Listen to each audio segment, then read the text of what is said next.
Crash My Party, Luke Bryan, Kicks 105.5. Good morning, 7:49, and as you know, every Wednesday, 10 till, we're joined by Mike Barrett from Barrett Insurance Agency. Good morning, Mike. Hey, good morning. How are you? Doing well. Hey, an Looking angel forward- just got its wings. Sorry, I'm in the festive You spirit. really are in the festive spirit, obviously. Yes. So you come in, you do good policies from Barrett Insurance Agency, and we talk about different facets of insurance. Some things we've discussed in the past, we review because people call up and say, I'd like to know more. Sure. We've talked about everything from snowmobiles to dogs. Do you have an opportunity if you have somebody who's a bad driver? Let's say my daughter is just an awful driver. Well, you were stating that a moment ago, yes. And I have insurance through you. Can I actually purchase additional insurance or like a lot of insurance for my daughter because she's a bad driver? Is there such a thing? There's not such a thing. But There's you not can such a just, you thing. can just get the max, and that covers. Well, actually, it's funny because a topic that I wanted to discuss this morning, and I forgot to bring the appropriate documentation because I don't have, believe it or not, this isn't all up here because there's not that much room in the old noggin. So I can only yeah. So That's the right now it's filled with eggnog, Christmas trees, presents to come, and a lot of rum that was in that eggnog. Lots and lots of rum. But really what you're alluding to, having an additional amount of coverage for having, and I don't want to say for a bad driver, but you want to protect yourself. Right. And it doesn't matter what economic status in life you have. Having protection for a catastrophic type of a liability event is recommended for everybody. And the means of doing that is an umbrella policy. Mm-hmm. And depending on the type of business or exposure you have, so there's three types of umbrella policies. There's an umbrella policy called a personal umbrella. That's for us, regular old people who have homes, autos, snowmobiles, motorcycles, secondary homes or rental properties, things like that. Then there is a commercial umbrella, and that's for business owners. And then there is a farm umbrella that's available for farmers. Obviously, you don't need to go too much into that. Right. But what is an umbrella policy? An umbrella policy is above and beyond what you have regularly. So if you have, let's use me as an example. I have a home and an auto and a snowmobile. So I've got three pretty good exposures there. Let's say I have $500,000 liability on all of it.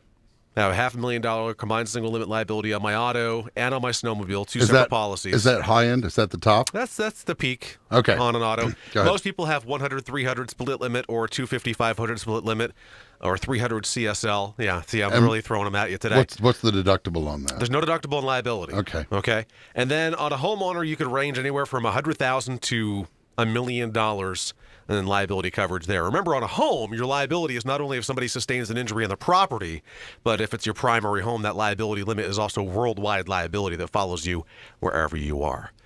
So, the cliched example is hitting somebody with a golf ball or knocking them over in the grocery store accidentally. Things that aren't excluded are covered. Remember that an auto accident is an auto liability, not a homeowner liability. And so the cost of coverage does handle what you get back. Because, and I'll give you an example of what I'm saying. Okay, please. Because you lost me really quickly. That's all right. So I have talked to like Terry at OC Satellite, and she says when Comcast tells you to buy the package for helping have an engineer come out or a technician. Yeah, the service package. Yeah. Mm-hmm. It's like $7 a month, but it's actually a waste of money because the odds are that you'll need a technician to come out are like one time, and that one time only costs like $48. Right. So just save yourself $48 in your bank account in case that one time should occur. But if you pay $7 over the course every month for 2 years, you're not going to get, if you need a technician to come out, you just way overpaid. So what I'm asking is what you get in return in your insurance programs, whether it be umbrella or policies, what you get back definitely is, I guess the just simple term, worthwhile. Absolutely. Okay. Absolutely. Because the umbrella policy, the example I was leading up to is if you have a $500,000 liability on your auto and you're in an accident and you cause bodily injury to others and that limit of $500,000 is exhausted paying for those injuries, you are still liable for the injury. So if there is more going on there, where's that extra money coming from? Out of your pocket? That's kind of a scary proposition. Why don't they make this something that's just almost mandatory for the minimum of insurance? Like instead of getting policies through you or the state or whatever, you can pick and choose, and the state would say, okay, we're going to take out money like you would taxes, and you decide which insurance company you want to have. That way, we pass a law that makes sure that everybody is covered in case of incidents, because there's a lot of people that actually cruise around that don't have car insurance, Right. That don't have health insurance. People that rent, like myself, don't have renter's insurance. Which you should, Sean. I know. You'd save about $150 a year on your auto insurance and pay about $170 a year for the renter's insurance. So for $20 more a year, you'd have both. He has the answers to all things. 748. Real quickly, though, the umbrella thing. So you talk $7 a month for Comcast service or Charter service or whatever the case may be. Mm-hmm. So let's say you're paying $7 a month for an umbrella policy and the catastrophic loss occurs. Let's say you did it over a 2-year period of time. Let's set that about $168. Okay. All right. So let's say you did that and you needed that trigger of extra liability. $168 buying you up to $1 million in liability coverage to protect your assets, your home, your bank account, your retirement. Yeah. No brainer. Yeah. So, well, next week we'll have some really good examples because I'll actually bring what I meant to bring today. I like how you said that it covers your assets, and mostly retirement, because I think nowadays millennials especially are very concerned about what their future holds, because we're working dogs. With a lot of companies not. Are you putting yourself in the millennial category? With all seriousness, you really are? I was trying to feel young there for a moment. Just because you're behind a microphone and nobody can see you doesn't mean you can lie. I remember when I was in Pearl Harbor on this day, and the bombers were coming down. No.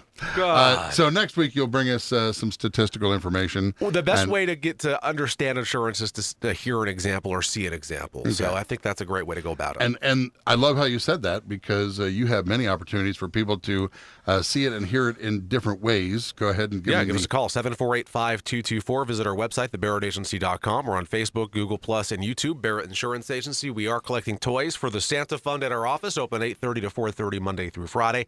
A lot of folks responding to our post on Facebook for that, so we appreciate it. That is very nice. This morning, the head story was the Santa Fund is actually in dire, desperate need.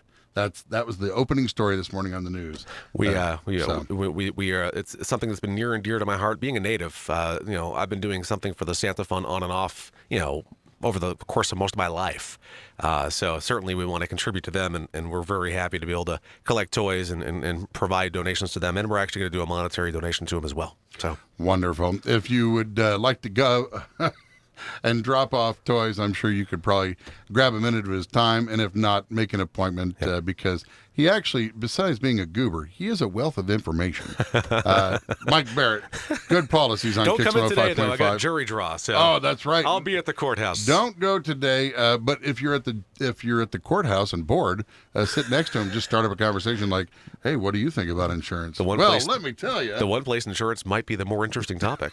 No kidding. Mm-hmm. All right, buddy, you have a great day, and hopefully you'll get out of jury duty. But if not, may God bless you in your civic duty. Thank you. Yep.